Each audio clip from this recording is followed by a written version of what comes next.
Right, so the intersection of lines and curves, so we have actually looked at this already, but I will go through it with you again. So to do this, we can do it either algebraically or graphically. So first example, oh, hang on.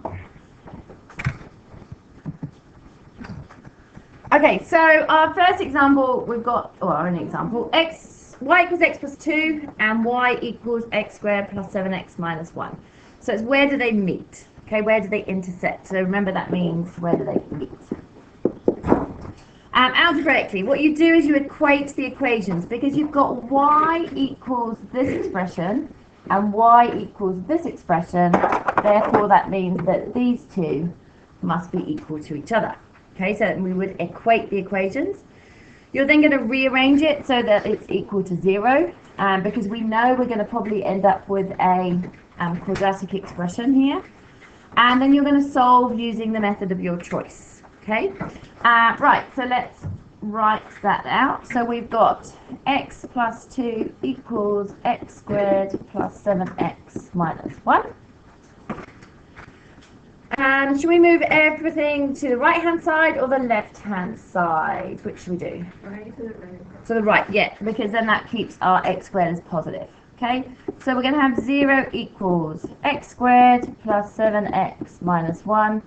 And what are we going to have here stuck on the end? Minus x minus 2. Lovely. We're now going to join like terms. So I've got a positive 7x here, minus x here. So what does that give me?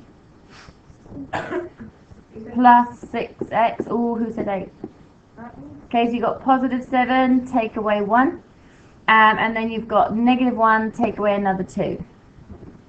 Negative 3. Lovely. Alright, so we'll have a quick look at this to see if factorising works because that's our easiest option. Can we think of two numbers that multiply to give negative 3 and add to give 6?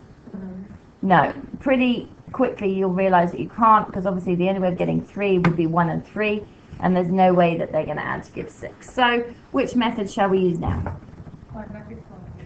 Quadratic formula? Okie doke. So we've got x equals, what's the quadratic formula?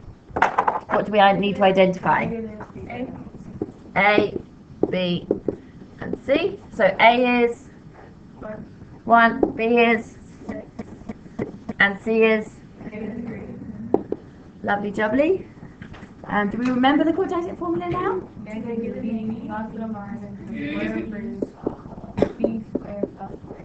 Almost. Minus 4ac 2a. Oh, good. We're getting good, peeps. Getting good. All right. So, what we're going to write here? X equals. Using our numbers.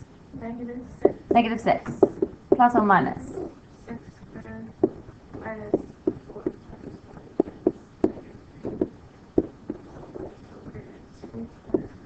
Lovely.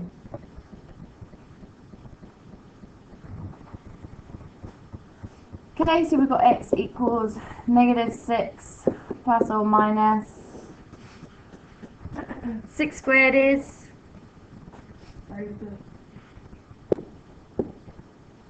minus 4 times 1 times negative 3. What's 4 times 1? 4 Times negative 3. negative 1. So we're taking away negative 12, so we're going to be adding 12. Yeah, you're happy with that? 2, which gives us negative 6 plus or minus root 48 over 2.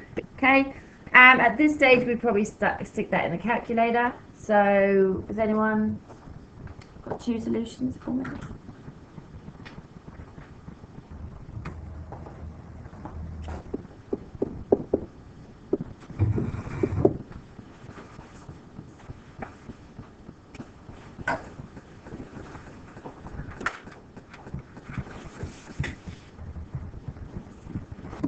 Alright, what was it?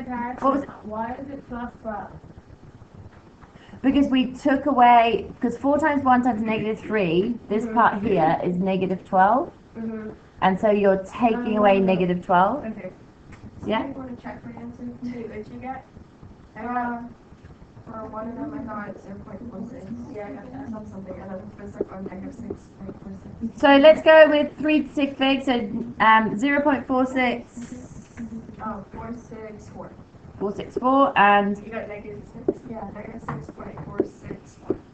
so 46. That would be 3 sig fig. Now notice I've written x1, x2. Okay, we're actually trying to find the point of intersection or where they meet, which means that we also would need to find the corresponding y values. Okay, so just depending on the kind of question that you do, sometimes you will need to find the y, sometimes you won't have to. So in this case we're going to, so we've got x1 and x2. We've actually got two rules to find y. We've got y is equal to x plus 2 and y is equal to x squared plus 7x minus 1. You can choose either of those rules to find y. I'm suggesting that the first one is easier. So we know that our y1 equivalent would be this value here plus 2. We can do that in our heads, hopefully. So that would be 2.46 to 3 sig fig. And then y2, what's negative 6.46 plus 2? Negative 4.46, yeah. You know why it's negative 4, Jennifer? Yeah. Okay, so they are our 2 points of intersection. If you wish to write them as a coordinate, you could do 0.464, comma 2.46, and negative 6.46, comma negative 4.46.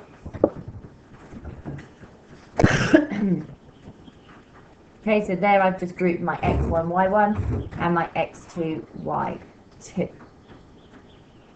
Okay, so that's algebraically. You just look at your two equations and equate them.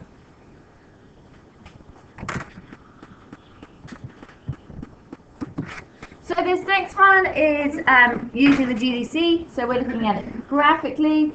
So we've got to find the x, just the x coordinates, where the 3x plus 2y equals 6 and y equals x squared plus 3x plus 3 intersect.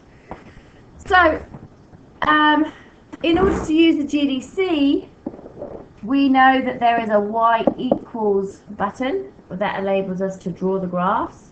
But in order to use that y equals, we have to have our equation rearranged. So this first one here obviously needs rearranging to make y the subject. So we've got all this. Just move it so we can see it. So 3x plus 2y equals 6. Rearrangement. What's the first thing I need to undo on the left-hand side? 3x. Okay, so we've got 2y equals, it actually doesn't matter which order you put them in because you're typing them into your calculator. So if you would prefer 6 minus 3x, that's totally fine. And then we're still not y equals, we've got 2y, so what do we have to do now? Divide by 2. Good. At this stage, you can either do 6 minus 3x all over 2, or you may prefer to do them separately. And this value obviously then simplifies to give 3 minus 3 over 2x. Okay, either is totally correct, and depending on what you're doing would decide on which one you wanted to do. Things we're just stuck it into the calculator, this one is totally fine. Okay, so we now then go to the using our calculator. Ooh.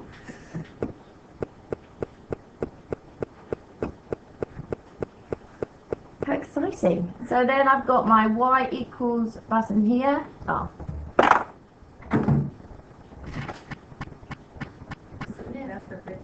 Oh my goodness.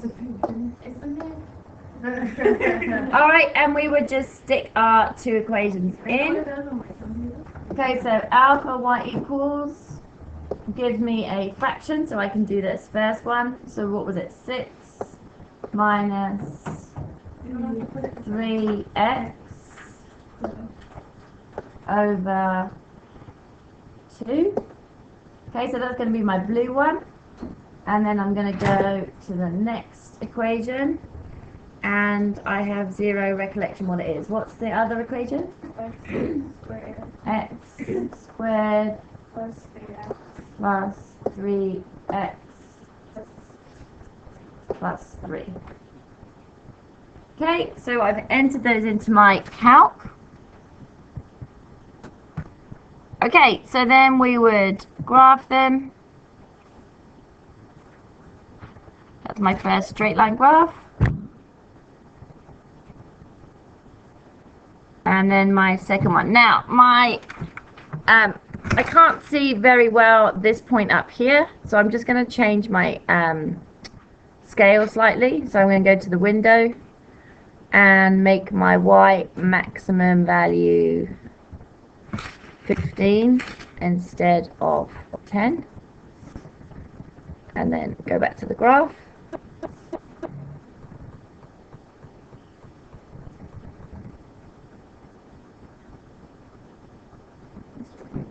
Oh, that's still not ideal, is it? Can you see yours? Oh, Miss Harrison, you nana.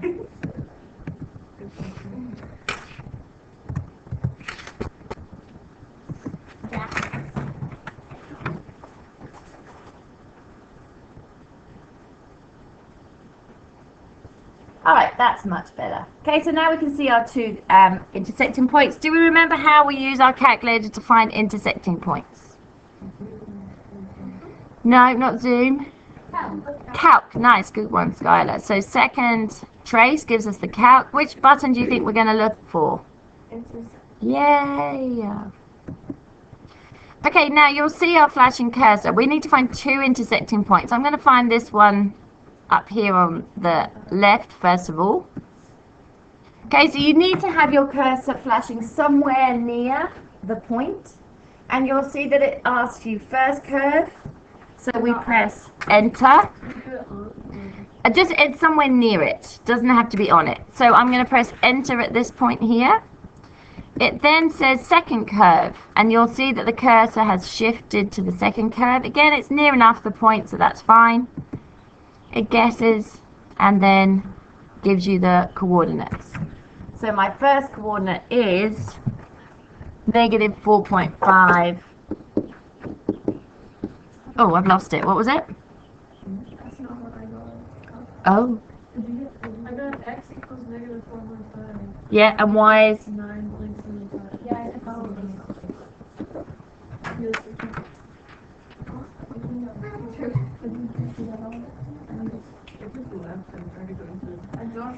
Alright, so to do the other one, we're going to do the same thing. So we go to second trace, number 5 again. But first curve, we're now going to move our flashing black cursor to nearer the second point. It just has to be nearer to it, because if it's nearer to the left-hand one, it will shoot backwards. Okay? So that's my first curve, enter. My second curve, enter, guess, enter.